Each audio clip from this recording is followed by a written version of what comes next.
లడ్డూ ప్రసాదంలో కల్తీ ఉందా, ఆయిల్లో కల్తీ ఉందా, దాని మీద విచారణ జరిగి వాళ్ళు రిపోర్ట్ ఇస్తారు.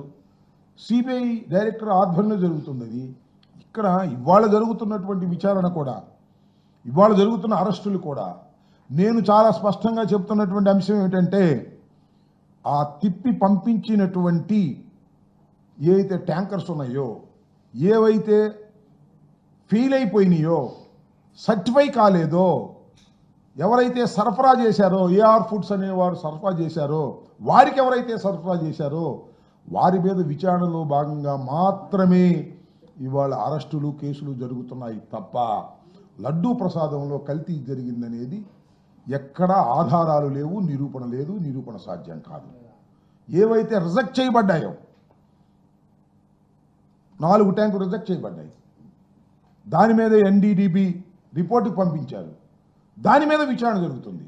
అయ్యా, మీరు ఈ రకమైనటువంటి పవిత్రమైనటువంటి దేవాలయానికి మీరు పంపించవలసినటువంటి నెయ్యిని ఎందుకు కలిపారు, అందువల్ల మేము రిజెక్ట్ చేశాము, ఇలా చేయటం తప్పు కాదా, టెండర్స్ని ఉల్లంఘించడం కాదా అనే దాని మీద విచారణ జరుగుతున్నది. అంతే తప్ప లడ్డూ ప్రసాదం మీద కాదు అనేది మీరు నిర్ధారణ చేసుకోవాలి. ఇంతకుముందు కూడా ఎందుకు జరగలేదని నేను అడుగుతా ఉన్నా. చంద్రబాబు నాయుడు గారి టైంలో 15 ట్యాంకర్లు తిరిగి వచ్చాయి. జగన్మోహన్ రెడ్డి గారి టైంలో 18 ట్యాంకర్లు తిరిగి పంపించారు. వాటి మీద ఎందుకు కేసులు పెట్టలేదు? ఇవాళ ఈ 4 ట్యాంకుల మీద ఎందుకు కేసులు పెడుతున్నారు అంటే, చంద్రబాబు నాయుడు గారు నోరు జారాడు, ఇరుక్కుపోయాడు. ఎన్డీఏ మీటింగ్లో అందరూ ఎమ్మెల్యేలు కూర్చుని, మంత్రులు కూర్చున్న మీటింగ్లో జగన్మోహన్ రెడ్డి గారి టైంలో తిరుమల తిరుపతి దేవస్థానంలో ఆయిల్లో, నూనెలో పంది కొవ్వు కలిపారు, జంతువులు కొవ్వు కలిపారు అని వాడేశాడు.